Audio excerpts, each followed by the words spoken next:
바벨론 왕 느부갓네살이 예루살렘에 이르러 성을 에워쌌더니 주께서 유다 왕 여호와긴가 하나님의 전 그릇 얼마를 그의 손에 넘기심에 그가 그것을 가지고 신할 땅 자기 신들의 신전에 가져다가 그 신들의 보물 창고에 두었더라. 사실 여기서는 느부갓네살 바벨론 왕이라고 나왔는데 이때는 아직까지는 왕이 안 됐었어요. 느부갓네살이 아버지가 나부콜라스인가가 아버지가 왕이었는데 아버지가 죽었다 이제 이집트를 공략하기 위해 전쟁을 하러 가는 길인데 가서 전투 중인데 이제 왕이 받으라고 아들이니까 그 느부갓네살이 돌아가는 길에 이스라엘의 유다의 여호와김 왕하고 귀족들을 다 잡아가지고 갔습니다. 그 얘기는 좀 이따가 나오기 때문에. 그리고 이제 중요한 거는 2절에 보면은 하나님께서 넘기셨다 그래요. 그러니까 빼앗긴 거하고 넘긴 거하고는 엄연히 다르죠. 넘긴 거는 어때요? 내가 그냥 준 거예요. 빼앗긴 거는 힘이 없어서 빼앗긴 거죠. 지금 그 얘기가 그러니까 하나님이 지금 그러나 다니엘서의 전체적인 거는 하나님이 사람들이 보기에는 이 당시에 이스라엘 민족이 볼 때는 하나님이 졌어요. 누구한테? 마르독한테. 왜냐? 그 당시는 무슨 전쟁? 이 당시의 전쟁은 누구의 전쟁이었다고요? 신들의 전쟁이었기 때문에 이쪽 신이 지면 이쪽 나라가 지면 이쪽 신이 이쪽 신한테 진 거예요. 그러니까 제가 이번에 이 다니엘서를 하면서 다른 관점으로 좀 보자고 했던 건 뭐냐면 하나님께서 철저히 낮아지십니다. 하나님이 낮아지시고 수모당하시고 그 다음에 망신당하시고 처절하게 깨어지십니다. 그런데 어떻습니까?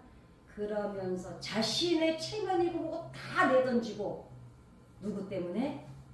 하나님의 백성들 가르치고 지키시고 살리시려고. 이 하나님을 이번에 다니엘 특강을 통해서는 이 하나님을 발견하기를 바랍니다. 아멘. 그래서 이 다니엘서를 제가 1장에서부터 11장까지 쭉 그 역사 공부를 하면서 자료 찾고 하는데 정말 많이 울었어요. 이러셨구나. 이러려고 그러셨구나. 그리고 이스라엘 민족 그 바벨론으로 다 점령당해서 끌려갈 때 그 포로로 다 끌려갈 때 눈물 함께 울면서 그 자리를 함께 걸어가신 하나님, 그 풀무불 가운데 함께 계신 하나님, 사자굴에 함께 계신 하나님, 역사의 한가운데 함께 계신 하나님. 우리가 지금 어떤 존재라는 거를 성경은 들어가 보면 들어갈수록 우리가 어떤 존재라는, 우리가 어느 정도의 그냥 우리가 소중해, 우리가 존경하되 이 정도가 아닙니다. 천지 만물을 지으신 그 전능하신 하나님이 자기를 다 버리고 자기 자리 다 바닥까지 내려가면서 사랑하는 게 우리들이에요. 그러니까 우리가 그냥 하나님이 인간을 창조하셨대 이 대목이 아닙니다. 하나님은 자기를 다 내려놓고 비워놓고 사랑하는 대상 우리를 위해서 자기를 버리신 분이에요.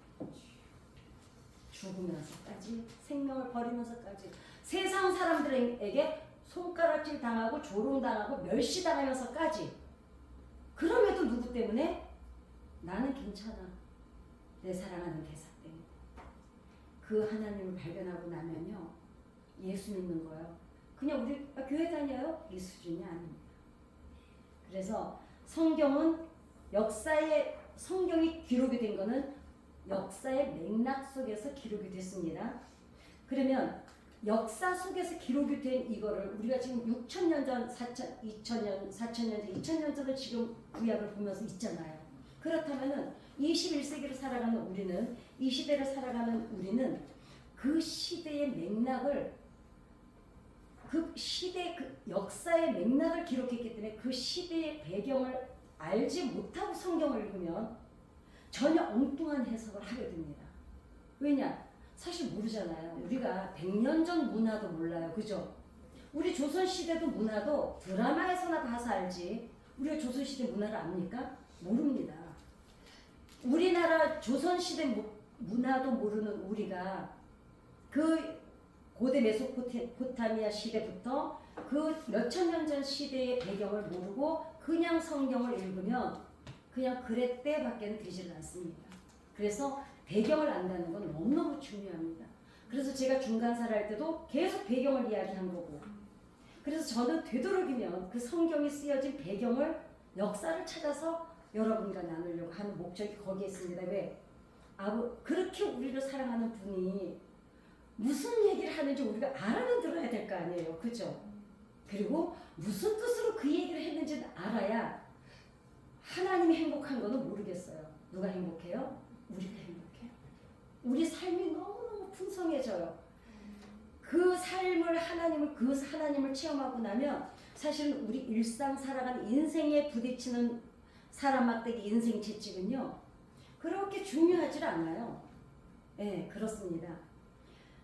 다니엘서는 기원전 6세기 때 바벨론 시대를 살아가던 다니엘의 이야기입니다. 다 아시죠? 그러면 다니엘 이 당시에 다니엘 절망의 순간순간을 경험했겠죠? 어린아이가 10몇 살짜리 10대 아이가 그 순간순간을 경험하면서 살아가야 했던 다니엘의 심정이 어땠는지를 일단은 먼저 알고 짚고 가야 이 다니엘서가 우리에게 친숙해질 줄 믿습니다. 그러나 다니엘의 이야기는 400년이 지난 기원전 2세기, 기원전 2세기면 어느 때냐면 예수님이 오시기 바로 전입니다. 셀레우코스의 안티오쿠스 4세, 이 사람은 여러분 꼭 기억을 좀 하고 계셔야 돼요. 아주 악랄하기로 아주 너무 악독했던, 아수르하고 비슷한 약간 소시오패스, 나르시시스트, 사이코패스 정도의 인간입니다. 안티오쿠스 4세만, 셀레우코스 왕조의 안티오쿠스니까 유대인들을 박했을 때 유대인들에게는 어떤 성경이 힘이 됐냐면 다니엘서가 제일 큰 힘이 됐어요. 왜냐? 다니엘서가 어디를 예언했어요? 바벨론 이후에 페르시아, 그리스, 로마를 쭉 예언을 해놨잖아요. 그러니까 박해를 받으면서 유대인들은 다니엘서를 읽으면서 뭘 가졌을까요? 곧 끝난다는 걸 알고 있었던 거예요. 그러니까 위로를 받았던 거야. 자, 우리가 인생을 살면서 힘이 들 때 이 땅 왜 우리가 힘을 얻고 살아요? 이 땅이 끝이 아니라는 걸 아니까 우리는 천국에 소망이 있으니까 또 뛰어넘는 거죠. 이 당시 이스라엘 민족은 다니엘서를 보면서 그 예언을 보면서 이스라엘 민족은 위안을 얻고 있었습니다. 신구약 중간사를 통해서 우리가 배웠죠. 유대인들은 나라를 잃은 지 400년이 지난 시기였어요. 요때가 기원전 2세기는 400년이 지난 시기였고 이전까지 경험해보지 못한, 자, 바벨론으로 70년을 끌려갔을 때 완전히 파괴가 됐어요. 그리고서 그때부터 디아스포라가 됐습니다. 그럼에도 불구하고 400년에 지금 나라를 잃은 지 400년이 됐는데도 이때만큼 혹독한 박해를 받아본 적이 없다는 거예요. 언제? 안티오쿠스 4세 때. 자, 안티오쿠스는 온 왕국에 명령을 내려서 모든 사람은 자기의 관습을 버리고 하나의 국민이 되라고 명령을 합니다. 자, 유대를, 이스라엘 민족을 지금 이제 점령을 했어요. 이 점령한 얘기는 왜 점령을 하게 됐는지 제 그 신구약 중간사에 올려져 있습니다. 정말 어이없게 빼앗겼죠, 안티오쿠스한테. 그것도 기껏 찾았다가 이방인들은 모두 왕의 명령을 순종을 해야 했고 많은 이스라엘 사람들도 왕의 명령을 받아들여 안식일을 어기고, 이스라엘 민족에게 안식일은 어떻습니까? 생명입니다. 그런데 그걸 어기고, 그 다음에 이스라엘 민족이 왜 하나님 앞 버림을 받아서 바벨론으로 끌려갔습니까? 우상 숭배 때문이었잖아요. 우상에게 제물을 바치라고 합니다. 이제 자, 유대인들한테 제일 힘든 거예요. 어떻게 해요? 안식일을 하나님 예배 드리던 거를 지키지 말아야 되고 거기다가 또 우상한 데까지 제물까지 바쳐야 되는 명령을 받아요. 그러면서 어떻게 했냐면 사신들을 예루살렘 유대인들한테 어떤 명령을 내리냐면 칙령을 내립니다. 유대인들은 이교도들의 관습을 따르라고 합니다. 이교도의 관습이 누구예요? 안티오쿠스의 우상을 따르라고 하는 겁니다. 그 다음에 성소 안에서, 자, 예배당 안에서, 그때 제2성전이죠. 수르바벨 성전. 그 성소 안에서 번제를 드리거나 희생 제물을 드리거나 술을 봉헌하는 따위의 예식을 하지 마라. 그러니까 예배를 금하는 거예요. 그 다음에 안식일과 기타 축제일을 지키지 말 것. 자, 이스라엘 민족에는 안식일만 있는 게 아니었죠. 뭐 여러 가지 이제 수전절이가 아무튼 여러 가지 절기들 6월절은 아직 그때는 없었고 있었지 그 6월절 예수님 그 출애굽이 때 이거 6월절 많은 절기 명절도 우리나라 같으면은 추석도 지내지 마라 설날도 지내지 마라 이렇게 된 거예요. 크리스마스 성탄절 지내지 마라. 그 다음에 지키지 말 것. 그 다음에 성자와 성직자들을 모독할 것. 그러니까 야 네가 목사야 뭐 이러면서 이제 막 함부로 하려는 거예요. 그 다음에 이교도의 재단과 성전에 신당을 세울 것. 그 다음에 돼지와 부정한 동물들을 희생제물로 잡아서 바칠 것. 자, 이스라엘 민족에게 돼지는 어떤 짐승이에요? 부정한 짐승이었죠. 근데 이제는 이거 돼지를 잡아서 드리려는 거예요. 그러니까 하나님께 반대되는 건 지금 다 시키고 있는 거예요. 그 다음에 사안의 아이들에게 할례를 주지 말 것. 제가 이 얘기는 해드렸죠. 그 중간사에서. 그런데 만약에 할례를 주면 어떡하냐면 이 아이를 엄마가 보는 앞에서 죽여요. 그래서 이 아이를 어떡하냐면 엄마 목에다 걸어요. 그 엄마 앞에서 그 자식을 죽여서 할례 줬다고 목에다 걸어서 하루 종일 성을 돌게 만듭니다. 이게 안티오쿠스 4세가 했던 짓입니다. 자, 온갖 종류의 음란과 모독의 행위로 스스로 더럽힐 것. 그러니까 뭐 바람도 막 피우고 그냥 간음하고 음란하고 술 먹고 그냥 막 살려는 거예요. 이거를 칙령으로 내려서 칙령으로. 자, 이렇게 하여 모든 율법을 버리라고 모든 규칙을 바꾸라고 칙령을 했는데 어떡하냐? 마지막으로 이 명령에 따르지 않는 자는 사형에 처한다. 자, 여러분 우리가 일제 치하에 있었던 거는 아무것도 아닙니다. 아무것도 아닙니다. 우리나라가 많은 나라에 적국으로 있었죠. 그거 아무것도 아닙니다. 그 다음에 그러니 어떻게 해요? 많은 사람들은 자 생각해 보세요. 할례를 줘야 되는데 할례 주면 그 아들을 엄마 앞에서 죽여서 엄마 목에 걸어서 하루 종일 성을 돌게 만들어요. 그리고 보는 앞에서 돼지를 잡아서 돼지 피를 성전에다 뿌려요. 제단 앞에다가. 이런 짓거리를 안티오쿠스 4세가 했습니다. 이거 말고 다른 제가 중간세 많이 올려놨는데 그러니까 어떻게 해요? 많은 사람들은 목숨을 유지하기 위해서 율법을 어깁니다. 일단은 살아야 되니 우리나라 신사참배하라 때 어땠어요? 목사님들도 신사참배 했잖아요. 한경진 목사님 성자라고 그러죠? 그분도 신사참배 했잖아요. 자, 율법을 지키려는 사람들에게는 끔찍하고 가혹한 처벌이 내려졌습니다. 그리고 유대인들에게 율법을 금지시켰던 안티오쿠스 4세는 예루살렘 성전에서 이제 수르바벨 성전이죠. 그 성전에서 어떻게 합니까? 자신을 가리켜서 제단 앞에서 이제 내가 너희들의 신이라고 선포를 합니다. 더는 내려갈 수 없는 바닥을 유대인들이 이스라엘 민족이 겪고 있는 거예요. 예수님 오시기 전입니다. 자, 다니엘서 11장 31절 보시겠습니다. 다니엘서 11장 31절.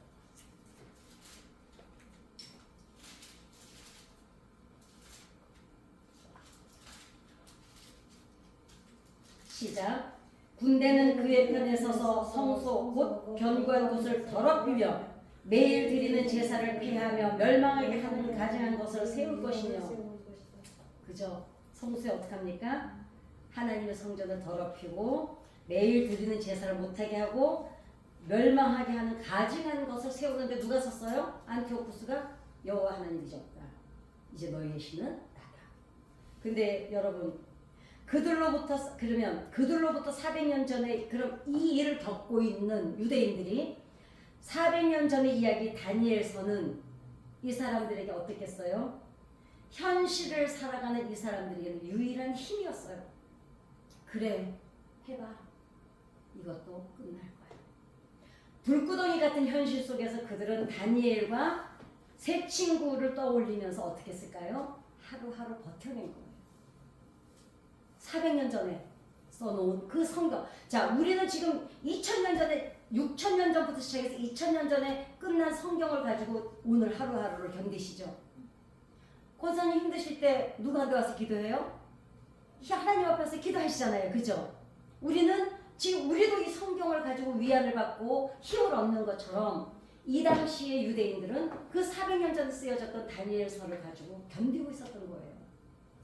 이 믿음처럼 어떡합니까? 안티오쿠스는 몇 년 만에 사라졌고 그 다음에 어때요? 그 찬란했던 느부갓네살의 찬란한 바벨론 왕국도 다니엘이 살았던 바벨론도 없어진 상태고 유대인들이 현재 살아가고 있는 안티오쿠스도 이제 사라집니다.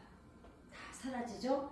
그리고 뭐만 남았어요? 역사를 주관하시는 하나님의 손길만 남았습니다.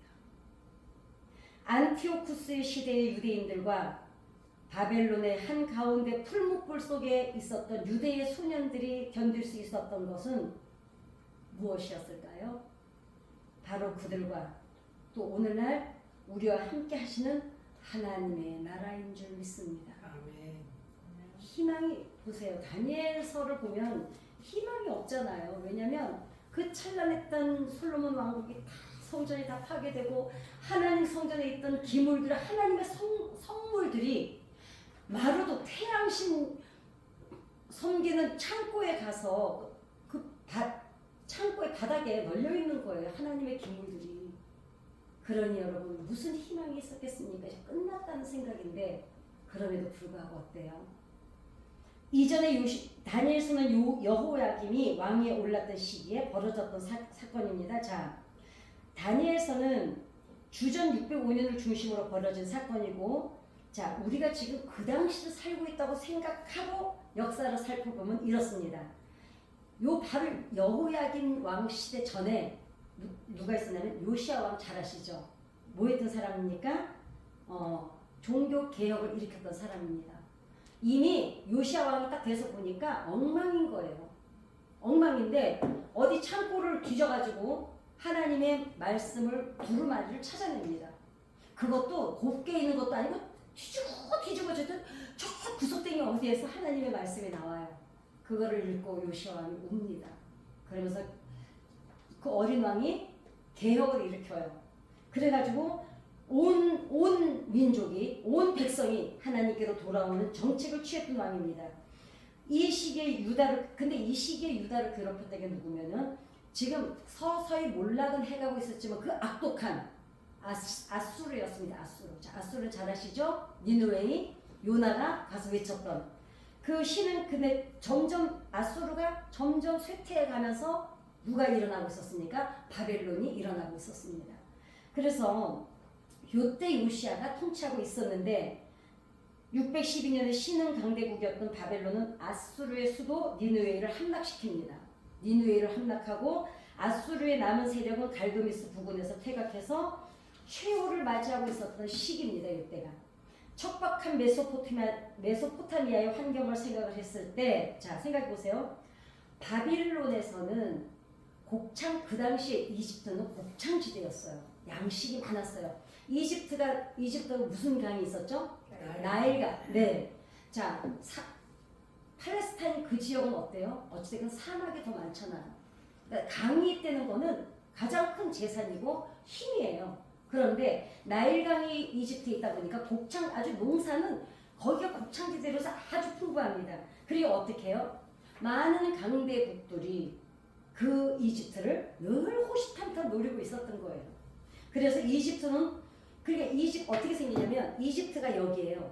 여기가 아수르예요. 여기가 바벨론이에요. 그러니까 이집트는 아수르가 바벨론에 점령당하면 돼요, 안 돼요?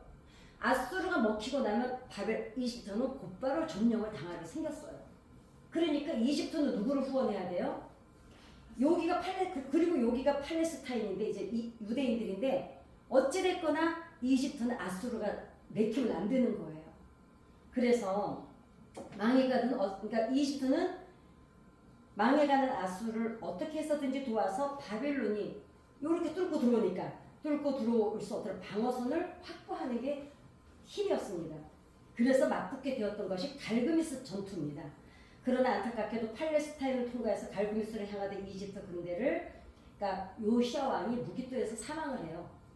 사망을 하고 주전 690년에 죽습니다. 그리고 요시아에게 세 아들이 있었어요. 이제 여호야김, 여호아하스, 그 다음에 시드기야. 시드기야는 잘 아시죠? 마지막 왕입니다. 자식들 앞에서 바벨론 왕한테 끌려가서 자식들 보는 앞에서 두 눈이 꼽혀서 두 눈이 꼽힙니다. 이런 수모 우리 인조 왕이 어땠어요? 인조가 누구지? 그 어떤 나라에 그 이마를 바닥에 부딪히면서 가서 절을 하고 청나라지. 그 수모를 겪잖아요. 여러분 리더자가 무너질 때 백성은 더 비참합니다. 그런데 백성들은 가장 믿을만 됐던 여호아하스가 둘째거든요. 그러니까 이 셋 중에 아마 제일 믿을만 했나 봐요. 그래서 백성들이 둘째를 갖다가 왕을 세웁니다. 그러나 팔레스타인을 바벨론의 저지 손으로 삼아야 했던 이집트로서는 고분고분한 인물이 왕이 되어야 하는 거예요. 자, 미국이 우리나라를 항상 우리가 요즘에 트럼프가 우리나라에 하는 거 우리가 동맹국입니까? 아닙니다. 우리 정신 차려야 돼요. 태극기 부대들이요. 미국기 부대 같이 들고 다니죠. 저는요 너무너무 자존심이 상합니다. 그 나라 때문에 우리가 공산국가가 안 된 건 맞아요. 그러나 한 번 우리를 도와줬다고 영원히 강대국은 여러분 이거 알아야 돼요. 강대국은 우리가 필요해서 동맹을 맺지 정말 선한 마음으로 이 나라를 사랑해서 우리 국민이 예뻐서 동맹을 맺은 게 아니라는 걸 알아야 돼요. 그래서 항상 우리는 자주 국방이 튼튼해야 돼요. 그거 정신 못 차리고 지금 이스라엘이 왜 망했어요? 하나님이 이집트 의지하지 말라고 했어요. 그런데도 거기 계속 의지하다 어떡합니까? 바벨론으로 하나님이 넘겨버리시잖아요. 자, 이제 그 얘기는 아니고 그래서 이집트는 왕이 된지 그럼 이집트가 어떻게 해요? 이제 유대인들을 마음대로 하려면 왕이 어때야 돼요? 자기 말을 잘 들어야 돼요. 그래서 3개월밖에 안 된 여호아스를 폐위를 시킵니다. 그리고 누구를 꼭두가시 왕으로 세우기냐면 첫째를 여호야김을 첫째 이제 왕으로 세워요. 세워놓고 왜냐면 그리고 이게 있어요. 왜? 야, 니네 똑바로 해. 나 니네 나라 왕. 나 말 한마디로 바꿀 수 있어. 이거예요 지금. 니네 웃기지 마 이거예요. 그래서 이집트가 지금 이스라엘을 능욕을 하고 있는 겁니다. 이런 시기를 살아가던 이스라엘 백성들에게 진짜 중요한 건 무엇이었냐? 진짜 자신들을 지배하는 주체가 누구냐는 거예요. 그런데 어떻습니까? 이때 이 사람들이 하나님을 찾았습니까? 안 찾아요. 바벨론이었을까 이집트였을까? 그럼 하나님은 계속 선지자들을 통해서 이사야, 예레미야, 아모스, 하박 선지자들을 계속 보내서 끊임없이 말씀을 하세요. 제발 이집트 의지하지 마라. 하지 마라. 그래 나를 의지 안 하려면 차라리 바벨론을 의지해라. 이렇게까지 말씀을 하시는데도 끝까지 이집트를 의지합니다. 그러다가 어떻게 했습니까? 수백 년간의 이스라엘 백성들의 고질적인 문제는 우상숭배였습니다. 하나님은 성전 안에만 계시고 종교적인 영역에만 국한된 존재였을 뿐 일상까지 지배하고 존재하는 분은 아니라는 생각을 가졌던 거예요. 왜냐? 왜 그랬을까요? 이 사람들이요? 자, 출애굽을 해서 나와서 전쟁을 하나님이 늘 전쟁을 이기게 해주셨어요. 그리고 광야에서 다 먹이고 입히고 다 해주셨어요. 근데 가나안을 들어가 보니까 거기는 농사를 짓는 곳이에요. 농사가 너무너무 잘 되는데 얘네들이 섬기는 신을 보니까 농사 잘 짓는 신이야. 그러니까 우리 하나님은 어디다가 뒀어요? 성전 안에다 두는 거예요. 아침에 가서 예배를 드려요. 와가지고는 자식들하고 앉아서 뭘 해요? 떡을 만들어요. 어디 가려고? 다른 신한테 갔다가 떡 갖다 바치려고. 이 짓거리를 계속 한 거예요. 자식들 앞에서. 자, 그래서 수많은, 그리고 요쪽이 조금 좀 잘 살고 또 거기 가서 얘네들 어떤 우상을 숨기는데 이렇게 잘 살까? 얘네는 그러니까 종류마다 신이 있었잖아요. 일본은 어때요? 종류마다 신이 있잖아요. 가나안이 그랬어요. 그러니까 이스라엘은 호기심이야. 그냥 호기심 천국이야. 근데 이게 대형 박물관에 북이스라엘 왕이 아수르 사신에게 머리를 땅에 대고 굴복하는 장면과 그러니까 북이스라엘이 여로보암이죠. 얘네들이 먼저 100년 전에 망했죠. 어디에? 아수르에. 그러니까 대형 박물관에 지금 그게 그대로 있어요. 성경이 신화가 아닙니다. 그 기록이 그대로 지금 영국의 대형 박물관에 다 부조로 남아 있습니다. 자, 갈그미스에서 이집트를 물리친 바벨론은 곡창지대를 이제 함락할 계획을 세웁니다. 아수르를 점령했잖아요. 이거 봐. 아수르가 무너졌으면 이집트는 아무것도 아니야. 자, 이렇게 올라가서 아수르를 물리치고 이리로 내려가는 겁니다. 그리고 여기에 유다, 이스라엘 있죠? 이집트가 있습니다. 결국은 마침내 605년 전쟁의 신이라고 불렸던 천재적 느부갓네살이 왜 이렇게 많은 나라들을 점령을 했냐면 전쟁의 신이라고 했을 정도래요. 전략가로 아주 뛰어난 사람이었답니다. 이집트로 쳐들어가기 위해서 팔레스타인을 침공하는데 바로 이때가 1차 침공. 자, 이집트가 여기고 팔레스타인이 여기예요. 이스라엘. 여기를 거쳐야 이집트로 들어가는 거예요. 그러니까 아수르가 무너지면 여기가 다 무너지는 거였어요.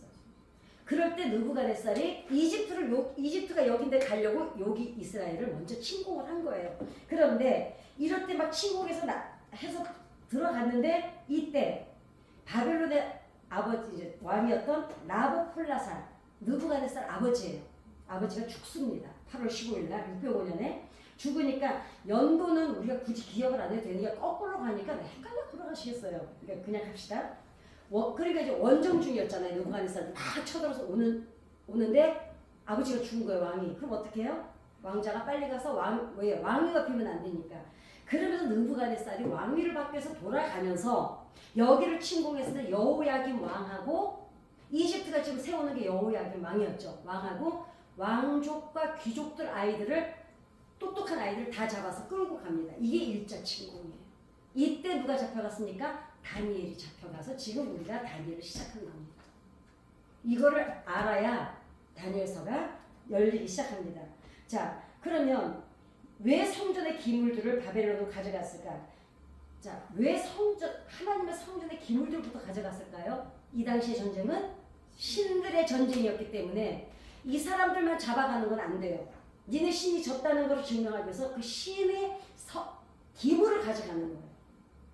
예를 들면은 블레셋은 다곤 신상이 있었죠. 그 신상을 가져가 버리는 거예요.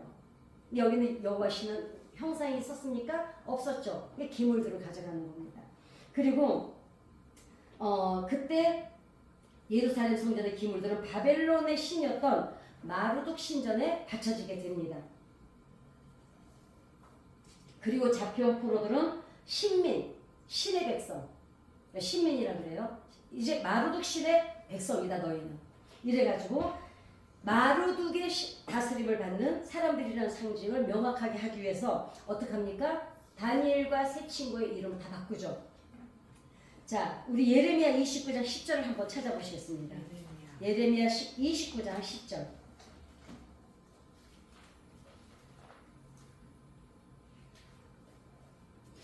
(29장 10절) 합독하시겠습니다. 29장 10절 예레미야 29장 10절 시작.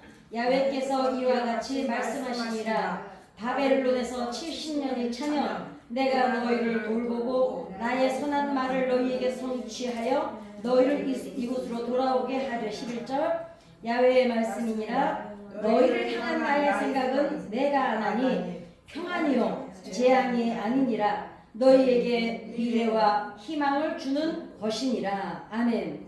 자, 이게 지금 뭐라 그래요? 70년이 차면 예언을 미리 하셨죠. 자, 이 사람들은 1절에서 다니엘서로 넘어가서 1절에서 5절까지는 환관 교육을 다니엘과 세 친구들이 받습니다. 환관이라는 건 고려시대에는 권력에 특화된 관리들이었대요. 우리는 그냥 우리 조선왕조 때 보면 내시 쥐와뭐마 이렇게 그랬잖아요. 근데 자 중국의 십상시라는 게 있었거든요.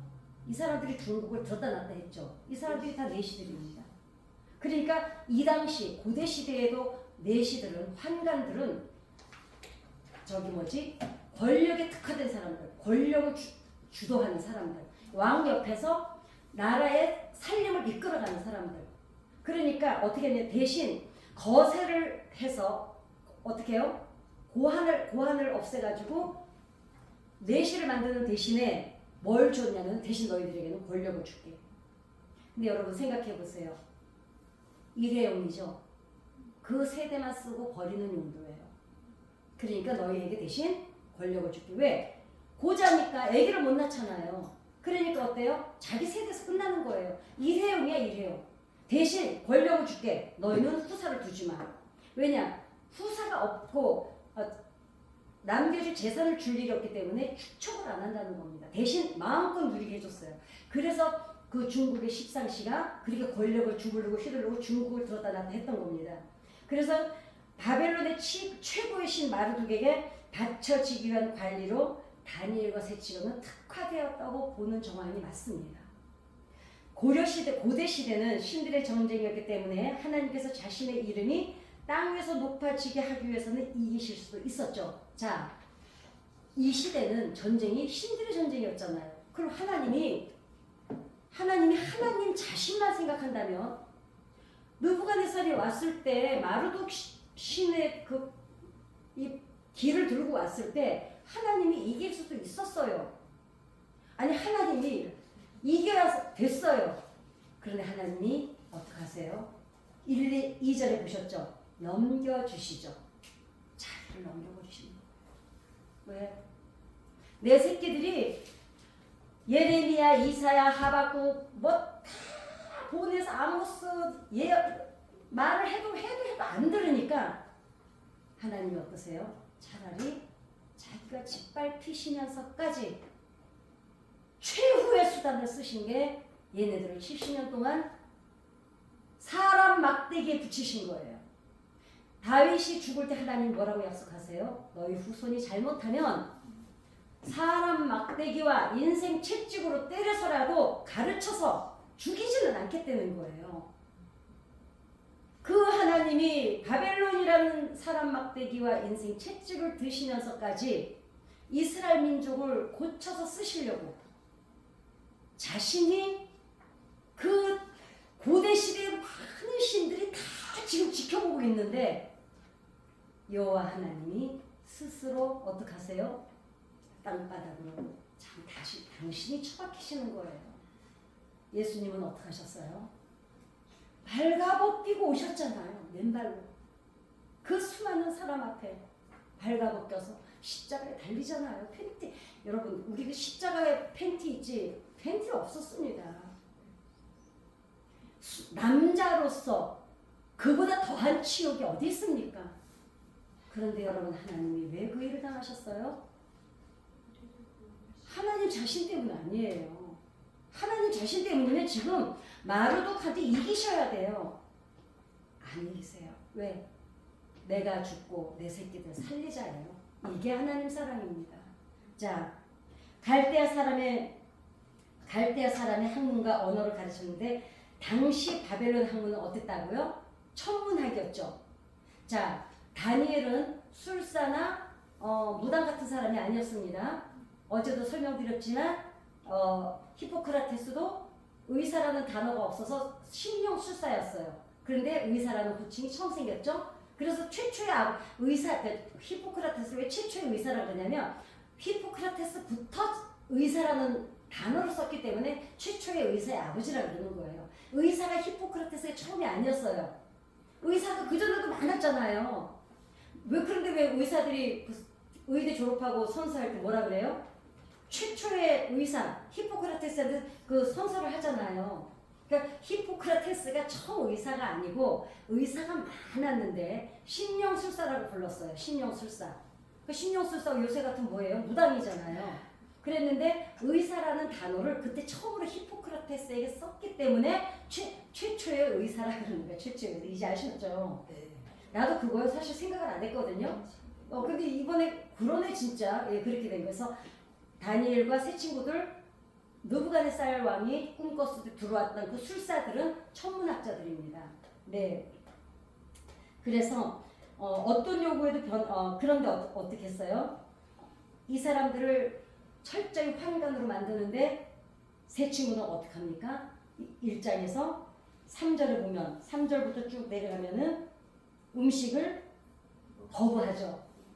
거부하는데 자신들의 그러면서 제발 하나님이 나타나 주시기를 원했죠. 그런데 어떻게 됐습니까? 술객이라고 그러죠. 술객, 술사.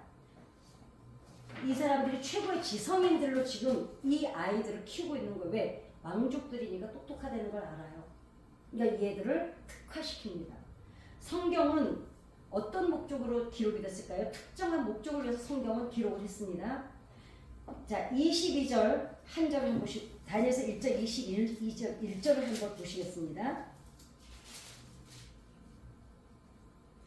시작. 다니엘은 고레스 왕 원년까지 있으니라. 자, 뜬금없이 쭉 나오다가 갑자기 다니엘을 얘기하세요. 고레스 왕을 얘기하세요. 고레스 왕은 어디에 예언이 되어 있습니까?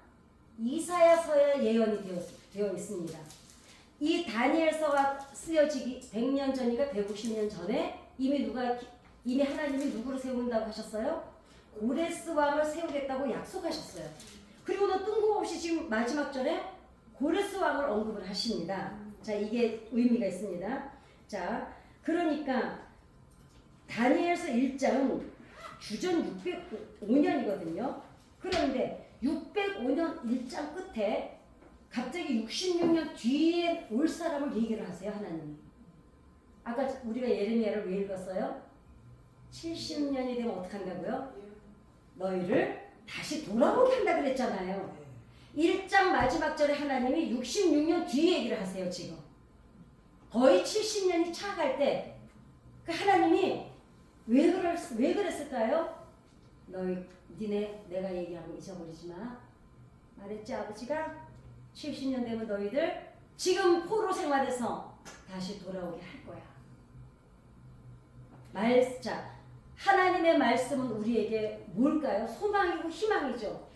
이 당시 다니엘에게 이 말은 무슨 뜻이었을까요? 희망이었습니다.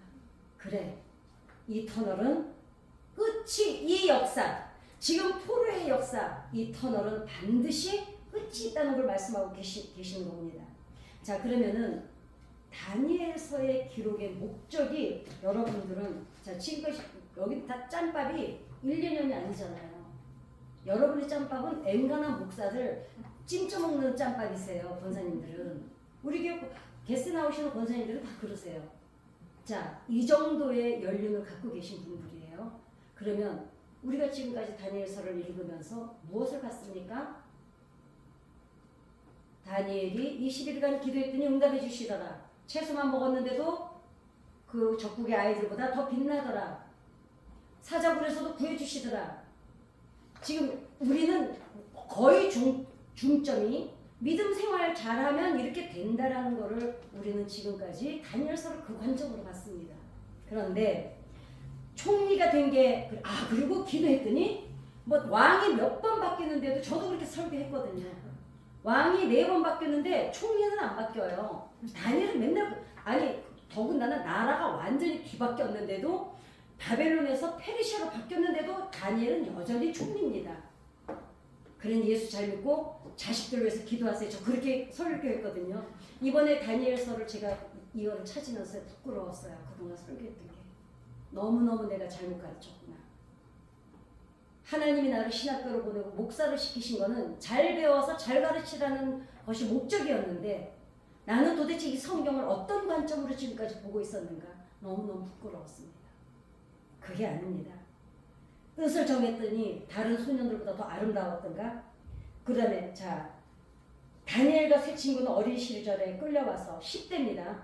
마르둑에게 바쳐지는 3년을 지금 1장은 3년을 지나가는 시기를 쓴 거예요. 3년은 짧거나 길 수 있는 시간이지만 여러분, 이 어린 아이들에게, 10대 아이들에게, 더군다나 왕족으로 살았던, 고생을 모르고 살았던 이 아이들에게, 더군다나 율법을 달달달달 외우고 있는 이 아이들에게 이 3년이 그리고 4시가 된다는 게 어떤 의미였겠습니까? 부정한 몸으로 바뀌었죠. 영원히 유대로 돌아갈 수도 없죠. 가도 공동체에 들어갈 수도 없죠. 성전에도 못 들어가는 몸으로 이제 왜? 고자는 성전에 못 들어와요. 예배도 못 들어와요. 공동체도 못 들어와요. 지금 이 몸으로 바뀌는 이 아이들이 겪는 3년이 다니엘서 1장입니다. 여러분, 군복무 같으면 옛날에는 몇 개월이었죠? 27개월? 같으면 끝이 있는 훈련이에요. 근데 이 사람들은 어떻습니까? 이제 인생은 끝난 거예요. 왜냐? 포로 생활이 끝나도 70년이 차도 얘네는 못 돌아가요. 받아주지를 않습니다. 그러니 이 3년의 이 아이들이, 그 율법을 정확히 아는 아이들이 자신들이 몸이 그렇게 되는 걸 겪으면서, 그 다음에 바벨론의 이름으로, 바벨론 마르독 신의 이름으로 다 바뀌어지면서 이 아이들이 겪었을 그 슬픔, 아픔, 이 아이들이 여러분 이제 본국으로 얼마나 낙담의 시간이었습니까? 자, 그런데다 여호야긴 같이 끌려왔던 왕은 돌아가요. 왕이 돌아가는 걸 바라보는 배웅을 하는 이 아이들의 마음은 어떻겠습니까? 저 사람들이 잘못했기 때문에 우리 아이들한테 지금 이 재난이 왔는데, 왕은 돌아가는데 우리는 이제 돌아갈 수도 없는 몸이 된 거예요. 이 아이들이 하나님 앞에 남아있은들, 자, 돌아갈 수도 없지만, 공동체는 이제 거부당했지만 남아있은들 뭐예요? 태양신 마르둑에게 바쳐진 몸이에요. 그러면 그런데다가 하나님은 공식적으로 지금 어떻게 됐습니까? 바벨론의 마르독한테 졌어요. 이 다니엘과 이 남아있는 아이들에게는, 자, 우리가 믿었던 여호와 하나님은 마르독한테 졌어, 전쟁에. 여호야김은 조공을 바치기로 하고 돌려가고 우리는 환관이 됐어. 이 아이들에게는 어떤 것도 희망이 없습니다. 그러나 잊지 말아야 될 것은, 하나님께서는 자신의 이름이 이방신 마르독보다 더 낮아지는 굴욕을 감당하는 걸 불구하고 더 가치 있는 목적을 위해서 이러한 굴욕을 감내하셨다는 거예요. 여러분, 하나님이 우리를 위해서 예수님이 십자가를 지신 거 우리가 뭐라고? 그런데 하나님 입장에서는 내가 이렇게 돼도 괜찮아. 왜?